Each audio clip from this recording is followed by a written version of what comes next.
Fungos são algumas das coisas mais bizarras que existem no planeta Terra. Eu sei que tá todo mundo falando sobre os fungos aí de The Last of Us, que dá muito medo que aquilo aconteça na vida real, porque a gente sabe que acontece no mundo dos insetos, mas hoje a gente vai mais a fundo no fungo. Existem fungos que podem estar associados até a lobisomens, a caça às bruxas de Salem e até a evolução da espécie humana. Tem muita coisa bizarra sobre os fungos, mas primeiro a gente precisa entender o que é um fungo, né? Já faz tempo que você saiu da escola, já faz tempo que você só trabalha, nunca mais viu uma aula de ciências, biologia, né, minha filha?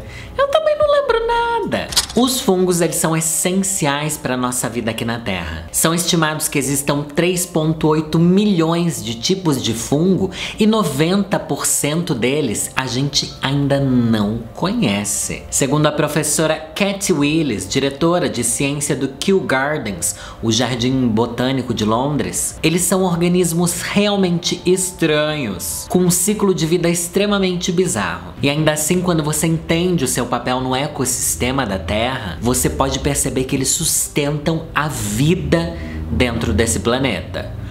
Gata, você não imaginava que os fungos estavam tão ligados com a nossa existência, né? A gente acha que fungo é parecido com planta, mas fungo na verdade é mais parecido com um animal, gente. Afinal, eles não fazem fotossíntese, eles se alimentam de matéria em decomposição, ou da simbiose com outros organismos vivos. E os fungos, eles são tão kingos que eles têm o próprio reino deles, o reino fungi. É fungo ou é fungi? Daí nesse reino você encontra cogumelo, levedura, mofo e esse monte de coisa nojenta, né? Tudo é um mundo bem nojentinho. Não querendo desprezar, não. A verdade é que se você pegar uma pequena amostra de solo, você vai encontrar milhares de tipos diferentes de fungos. E muitos desses são desconhecidos ainda. Foi divulgado um estudo em 2018 com mais de 100 cientistas de 18 países diferentes. E esse estudo dizia que mais de 2.000 fungos são descobertos por ano no mundo a partir de uma variedade de fontes, incluindo uma unha humana. Sem contar esses fungos nojentos, a gente sabe que a indústria alimentícia movimenta mais de 225 bilhões de reais por ano. E aqui a gente começa a entrar na parte bizarra da história. Vamos falar do fungo de The Last of Us, que todo mundo já falou em toda a rede social, mas a gente vai além hoje, hein? Se você não sabe, The Last of Us é um jogo já meio antigo, lançado em 2013, tem o jogo, tem a continuação dele, e agora a HBO Max está fazendo uma série baseada nesse jogo. Nessa série, o que acontece? Os fungos acabam entrando dentro do corpo das pessoas e controlando a sua mente, dizimando mais de 60% da população e transformando elas em algo parecido com um zumbi. Todo lugar fala que é parecido com um zumbi, gente, mas é um zumbi, né? Ai, só porque é meio diferente não quer dizer que não seja. É zumbi sim, gente, vamos parar de ser chata. Mas a ideia para esses zumbis bizarros veio do Neil Druckmann, que é o criador do jogo, enquanto ele assistia um documentário da BBC. E esse documentário mostrava o fungo Cordyceps infectando formigas da espécie Paraponera clavata. E como é que esse fungo funciona dentro do corpo de uma formiga? A gente vai entender isso agora. A formiga acaba atravessando uma área contaminada e os esporos, que é tipo um pozinho, vamos fazer aqui a biologia acessível? Porque eu também sou burra. Os esporos é o pozinho do fungo, gente. Como é que pode, né? Ele tipo lança uma semente, mas ele não é uma planta, ele é um fungo, né? Não é um animal também. Esses esporos acabam penetrando o exoesqueleto da formiga. E mais ou menos depois de 24 horas que esse fungo entrou ali no corpo dela, ela começa a ficar completamente louca e zumbi. No jogo, a gente também é infectado, pelo que eu li aqui, né, pelos fungos no ar e tal, e pela mordida das pessoas infectadas. Na série foi um pouco diferente a infecção, que foi através de farinha e tal, para não ser tão óbvio. Afinal, se ficasse no ar, todo o planeta já tá infectado e já tá morto, né? Embora o Cordyceps não atinja os seres humanos, nos insetos, ele começa a causar algo extremamente bizarro e perturbador. Depois de 2 dias infectada, a formiga deixa sua colônia meio que andando como se ela estivesse bêbada. E ela começa a agir fora de si. Ela vai subindo andando, andando, meio que sem saber pra onde indo, mas o fungo sabe onde quer levar ela. Olha que bizarro. Ele vai levar ela pra um lugar meio alto, com a temperatura e a umidade ideais pra proliferar esse fungo. Ó, uma altura de aproximadamente 26 centímetros acima do solo da floresta, em ambiente com 94 a 95% da umidade e temperaturas entre 20 e 30 graus. É tudo muito específico.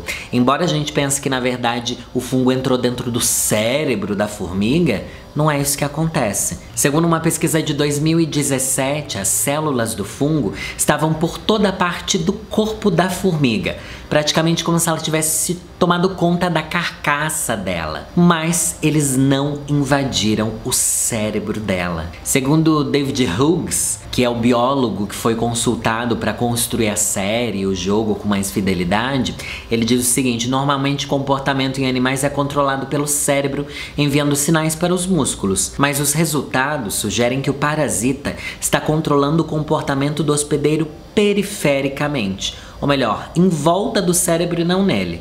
Quase como um ventríloco puxa as cordas para fazer um movimento de marionete, o fungo controla os músculos da formiga para manipular as pernas e mandíbulas do hospedeiro. Esse dado me deixou mais em pânico, porque se o cérebro da formiga estava intacto, ela estava vendo o que estava acontecendo, ela estava entendendo, mas ela não conseguia fazer nada. Eu acho que isso daqui consegue ser pior do que o próprio jogo. Porque no jogo você percebe que a pessoa morreu e daí, tipo, ela perdeu a consciência. Aqui não.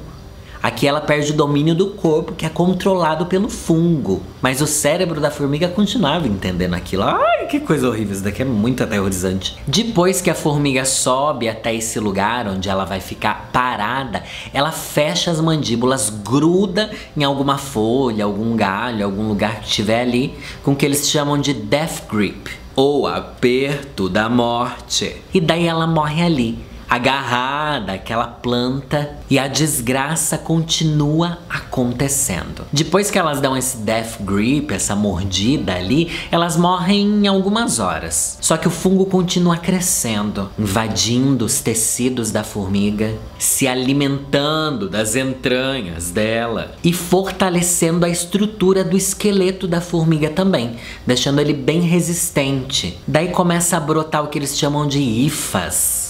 Não sei se é assim que se fala, gente, não sou biólogo. Os biólogos devem estar odiando esse meu vídeo. Mas é tudo coisa que eu pesquisei na internet, tá bom? Essas hifas emaranhadas brotam de dentro do inseto, prendendo ele à planta, e eles soltam uma substância antibactericida que não deixa o corpo apodrecer. Embora uma coisa que esteja ali com fungo, pra mim ela já tá podre, né? Mas isso acaba protegendo aquele cadáver da decomposição. Olha que bizarro. Então tá aqui uma grande diferença dos fungos de The Last of Us para os zumbis normais, que vão se decompondo com o passar do tempo.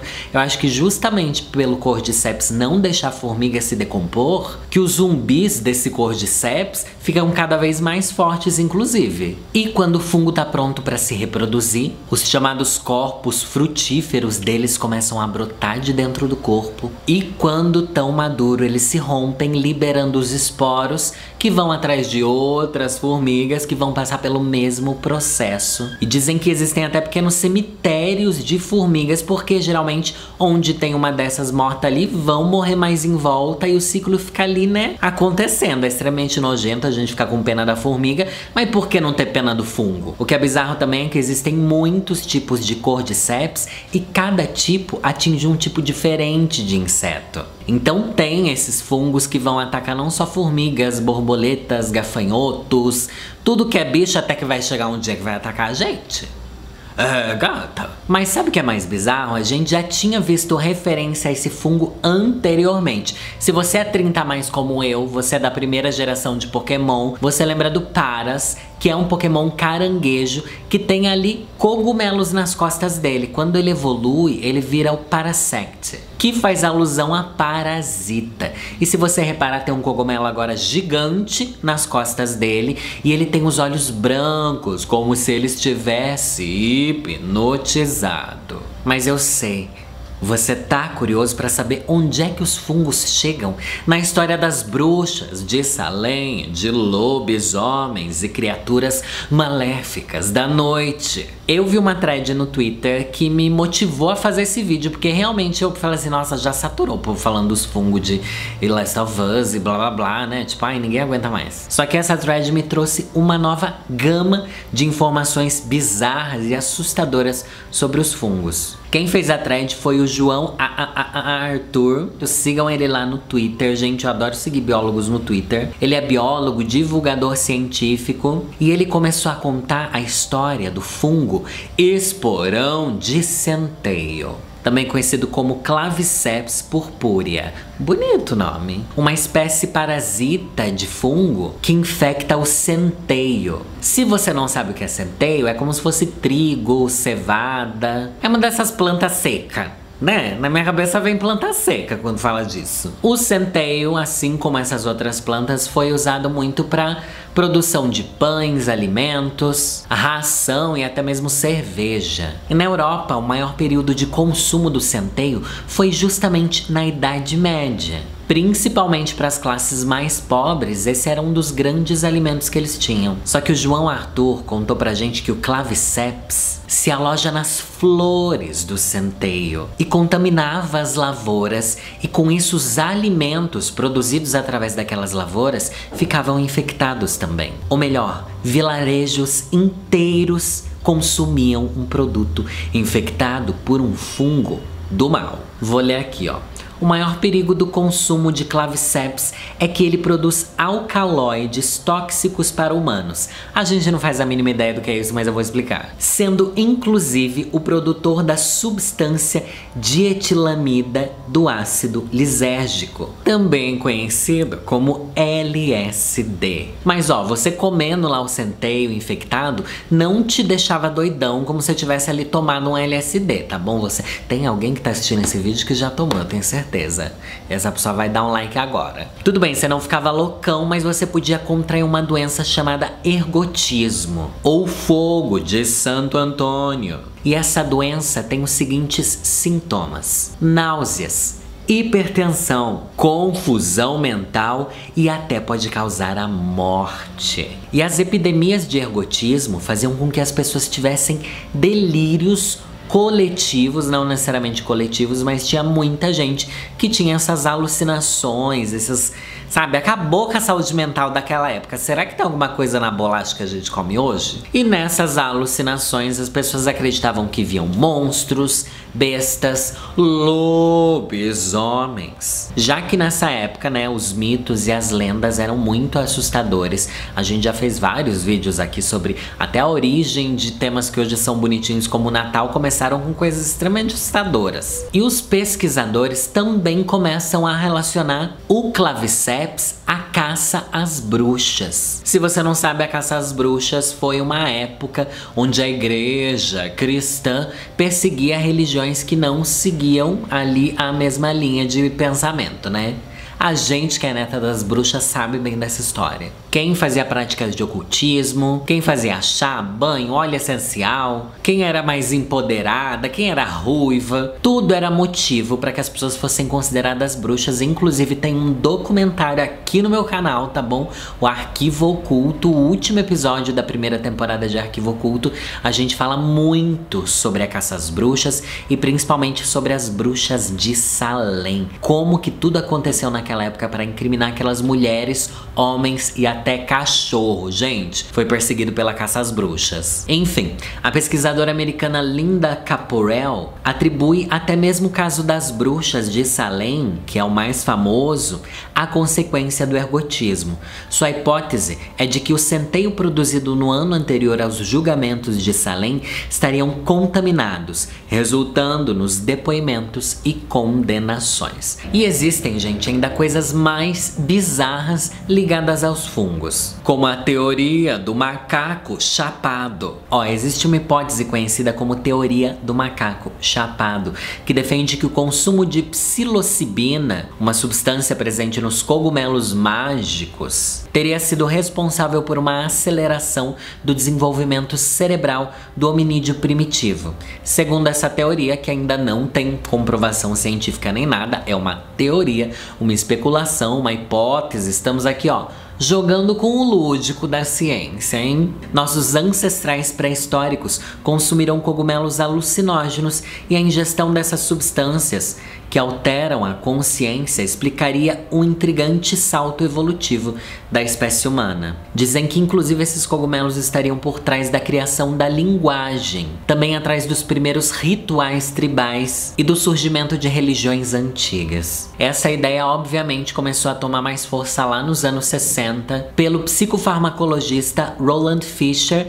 e nos anos seguintes pelo etnobotânico Terence McKenna, que lançou os livros O Alimento dos Deuses e O Retorno à Cultura Arcaica. Recentemente, essas hipóteses voltaram com um documentário da Netflix chamado Fungos Fantásticos, de 2019. E também no documentário, que tem um livro homônimo, Como Mudar Sua Mente, do jornalista Michael Pollan, que é uma obra muito celebrada e muito querida, né? Um monte de gente falou pra eu assistir esse documentário, inclusive, porque tá surgindo o que eles chamam de renascença psicodélica, um novo olhar sobre o mundo dos fungos, sobre o mundo da ingestão de cogumelos mágicos e tal, mas com menos tabu, tentando quebrar essa ideia que a gente tem de que, ai meu Deus, você vai ficar loucão, você vai passar mal, tudo vai fazer blá blá blá blá blá blá. O tabu ainda existe, mas eu acho que quanto mais conhecimento é difundido e espalhado sobre não só os fungos, não só The Last of Us,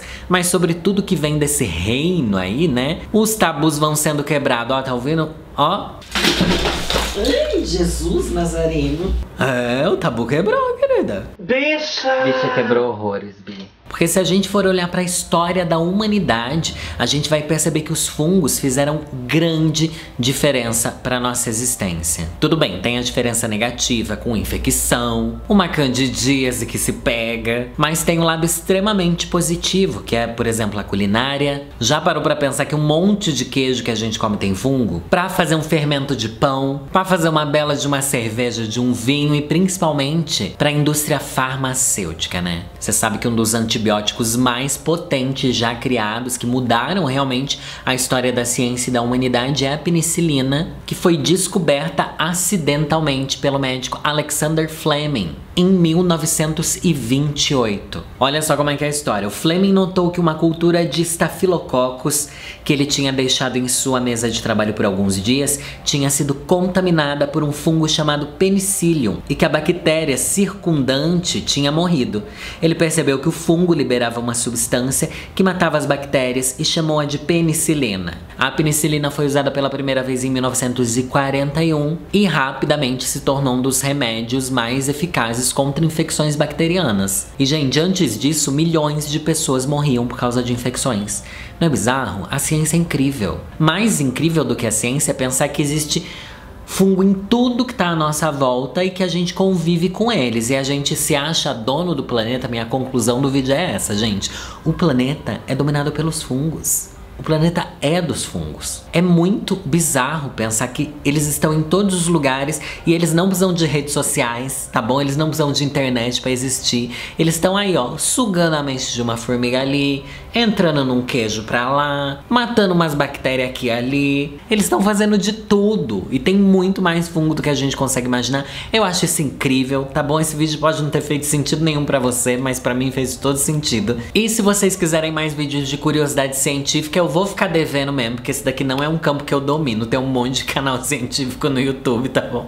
Mas é que esse tema eu achei muito bizarro e eu amei falar sobre isso. Já tinha falado no meu podcast, eu acho. E se você gostou, deixa o like. E também deixa aqui nos comentários suas percepções sobre esse tema, principalmente se você entende mais do que eu. Lembrando que agora eu tenho o clubinho da vovozinha, que é o meu Apoia-se. Assinando o meu Apoia-se por apenas R$10 por mês, você recebe um episódio secreto do Conselhos Ruins da Vovozinha, um podcast especial para apoiadores. O link tá aqui na descrição.